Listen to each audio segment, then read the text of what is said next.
Bonjour, aujourd'hui nous allons parler du projet d'Omoana en Ouganda. Pour parler de ce projet, il faut revenir un petit peu sur le contexte du nord de l'Ouganda entre les années 1986 et 2006, où les forces de défense du peuple ougandais et l'armée de résistance du Seigneur se sont affrontées. On compte environ 60 000 enfants qui ont été enlevés, forcés à se battre, parfois violés et forcés à tuer pendant cette période. Ça a laissé toute une génération d'enfants qui ont maintenant grandi et sont restés traumatisés de ces événements. Le projet d'Omoana, en partenariat avec Vivo, se décline sur 3 volets. Un premier volet de thérapie, un deuxième de formation et un troisième de sensibilisation et de plaidoyer. La première partie, la thérapie, consiste à offrir aux personnes traumatisées des sessions d'accompagnement psychologique. Il s'agit donc de les faire revivre à travers la narration leurs événements et de leur permettre de dissocier les événements du passé avec les événements du présent et les événements entre eux. Ces thérapies montrent une efficacité d'à peu près 80%, c'est-à-dire que toutes les personnes qui ont fait la thérapie sont évaluées après 8 mois et on constate alors que 80% d'entre eux n'ont plus de symptômes du stress post-traumatique. Les 20% restants bénéficient de séances additionnelles et on constate après 8 mois que 90% d'entre eux n'ont plus de symptômes du stress post-traumatique. La deuxième partie du projet, c'est les formations, c'est-à-dire que notre partenaire forme des personnes qui n'ont pas fait d'études précédemment en santé mentale pour leur permettre d'identifier, de traiter et de prendre en charge le stress post-traumatique.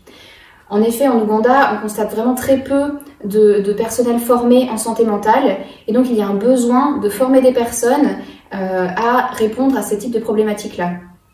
Il y a environ 21 personnes employées et ces personnes peuvent ensuite développer des compétences dans les différents domaines, à savoir les comportements agressifs, les violences basées sur le genre ou encore les abus d'alcool. La troisième partie consiste pour notre partenaire à organiser des séances de sensibilisation et de plaidoyer avec les organisations locales, les autorités locales et puis surtout les communautés.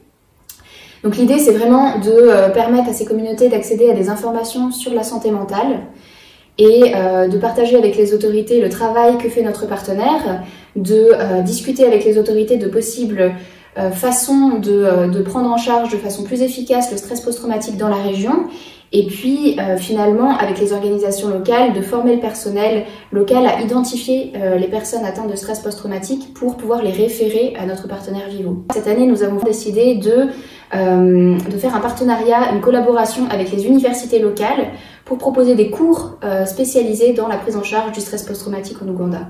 Ce projet est top parce qu'en fait il permet vraiment aux personnes atteintes de stress post-traumatique de pouvoir se reconstruire, de pouvoir retrouver leur place dans la société et puis surtout d'apaiser les relations avec leur famille, avec leur communauté. Toute l'idée du projet, c'est vraiment de permettre aux communautés et à la région en général de retrouver un état de paix, c'est-à-dire que moins on a de comportements violents dans les communautés, plus on arrive à un état d'harmonie. L'objectif c'est de permettre localement de retrouver des compétences sur la prise en charge du stress post-traumatique, sur la santé mentale et puis de permettre à la région de se développer dans ce sens-là.